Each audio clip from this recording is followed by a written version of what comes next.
Eu vou tentar focar durante essas 3 horas, depois com mais extensão no curso maior, se vocês tiverem interesse, muito pouco de história e muito pouco de atualidade, né? Como toda a gestão estruturada, ela começou quando começou o processo de industrialização, né? Nós tínhamos as sociedades agrícolas que não precisavam nenhum método, é o senhor feudal que determinada a ponta de chicote que devia ser feito. Depois, quando surgiu a sociedade industrial, Taylor começou a fazer uma base teórica de como se organizava. E todos nós, eu acredito que aqueles que estudaram economia ou administração, se lembram que todos os nossos livros eram baseados em Taylor, né? Taylor era o nosso papa, ele dizia o que a gente tinha que fazer e acabou. Agora, se nós lembrarmos bem com detalhes, ele tinha uma formatação de negócio completamente defasada do que nós temos que ver hoje, né? Por quê? Porque a indústria em si, ela foi perdendo importância. Vejam vocês, os Estados Unidos, há 20 anos atrás, ele tinha uma base da sua economia, quase 30% no setor industrial. Hoje, um pouquinho mais de 12%. Em menos de 20 anos, a indústria perdeu uma importância substancial dentro do país. E com isso, ressalvada a importância da indústria automobilística, etc., os países vão tendo que evoluir a nossa gestão também, porque a gestão baseada na sociedade industrial que Taylor nos ensinou, de uma maneira maravilhosa, não estou condenando o Taylor, estou dizendo que só ele já está sem muita coisa para contribuir se a gente for se basear. E o que nós tínhamos no Brasil, e quem teve a oportunidade de estudar lá viu, uma estruturação totalmente baseada nas leis de Taylor, que tem zero quase de aplicação nos dias de hoje, certo? O que nós estamos vivendo hoje? Uma sociedade do conhecimento e informação. Essa é a nossa sociedade de hoje. É nisso que nós vamos basear essencialmente a nossa troca de ideias aqui durante esses eventos daqui para frente. Bom, eu coloquei 3 fases do Peter Drucker que eu acho que tem uma importância para que a gente realmente visualize o que está acontecendo hoje. Primeiro ele diz, o empreendedor que não aprende a gerenciar não durará muito, assim como uma gerência que não aprende a inovar. Ou seja, 2 fundamentos básicos dos dias de hoje. Primeiro, nós temos que aprender a gerenciar dentro das novas regras. Segundo, nós temos que saber que a inovação é parte constante. Eu duvido que alguém consiga manter-se 1 ano com sucesso em qualquer atividade se ele não inovar, certo? Segundo, 2 frases sobre gestão de pessoas. Isso eu aprendi muito nesse seminário lá no MIT, certo? O mundo moderno se gere por pessoas. As máquinas perderam a importância. As máquinas estão aí. Tanto que vocês veem, antigamente, quando nós íamos fazer uma avaliação de empresa, né, Joy, o que você falava? Bom, o que você tem de patrimônio? Quanto você tem de máquina, quanto você tem de automóvel, tem isso. Hoje, a manutenção de um quadro de pessoal firme, dedicado, competente, que tenha participação no resultado, é fundamental para o sucesso do negócio. E ele coloca uma outra frase que eu pensei das dezenas de livros dele, que eu acho que nos traz à luz muitas coisas. Uma força trabalhacional, o trabalhador serve ao sistema. Uma força de trabalho de conhecimento, o sistema tem que servir ao trabalhador. Veja a inversão, né? Antigamente você contratava um funcionário e ele tinha que servir a você dentro da regra que você traçava. Hoje, exatamente ao contrário. Você procura ver o que você vai dar mais ao seu colaborador para ele ter sucesso. Não é isso?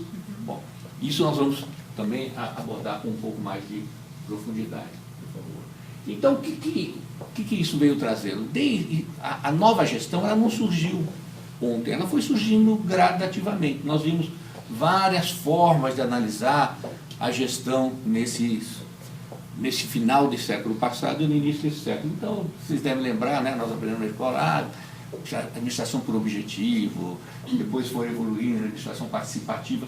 Todos eles fazem, todos esses processos e procedimentos acabaram integrando a gestão moderna, certo? Alguns foram perdendo espaço, outros foram ganhando importância, e como todo modismo, né, as coisas têm o seu tempo limitado. Vocês devem lembrar que a administração japonesa era considerada assim o paradigma do mundo.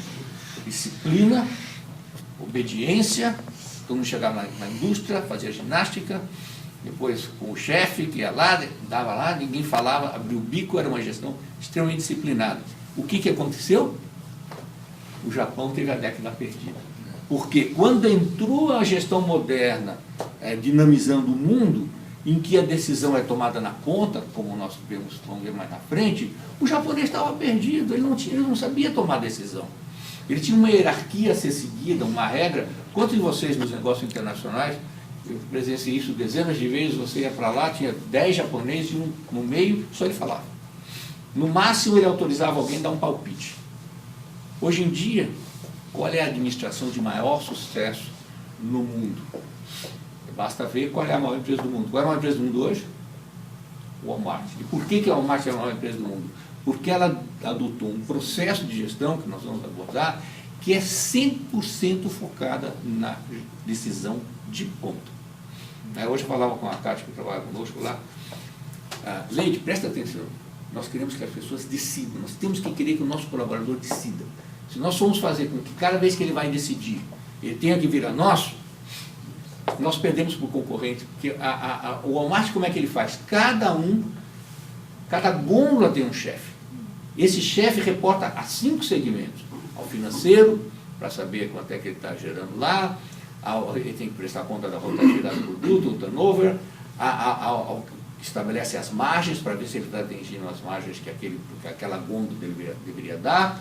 Ele vai reportar ao gerente da loja para saber se aquele setor está atraindo as pessoas que devem, enfim. Ele reporta para muita gente, mas quem decide é ele. Se ele for encarregado da área de leite, ele falar hoje o leite, vou vender o leite a 1 centavo, ele pode fazer. Porque se o concorrente dele, ele souber que está vendendo a 1 centavo, ele não pode perder o prestígio de uma empresa dessa, dizendo que está vendendo mais caro que o public. Né? Então essa decisão de ponta é a essência da gestão. Então, aquele nosso sistema tradicional, que provavelmente vocês devem ter sido contigo do meu pai, que fala, não, quem manda aqui sou eu pago o teu salário e você obedeça, certo? Não existe mais espaço, isso aí acabou. Isso não tem mais nenhuma forma de substituir, a empresa quebra. Porque alguém vai ser mais rápido que você e esse alguém é quem está administrando através da decisão de pontos. Então, todas essas coisas vão acontecendo. Algumas vezes esses novos processos dão errado. Quando se criou a reengenharia, né, que foi um sucesso no mundo, aquela coisa toda, que era cortar o custo, downsize, manda metade do seu quadro embora, foi um sucesso no começo, que realmente alavancou uma receita enorme, mas depois várias empresas sofreram com isso. A Sears é o exemplo clássico, né? Porque você ia na Sears e ninguém vai te atender. Você queria falar com alguém, não tinha quem lhe respondesse uma pergunta. Então, todos esses processos, em que vocês seguramente vão ver com mais carinho, começar a olhar com mais detalhe, eles tiveram uma vida, às vezes, parcialmente efêmera, porque eles não conseguiram transmitir para a gestão a essência do ser humano, que é a base do nosso negócio, e quando você perde o seu funcionário, você perde a cultura da sua empresa. Certo?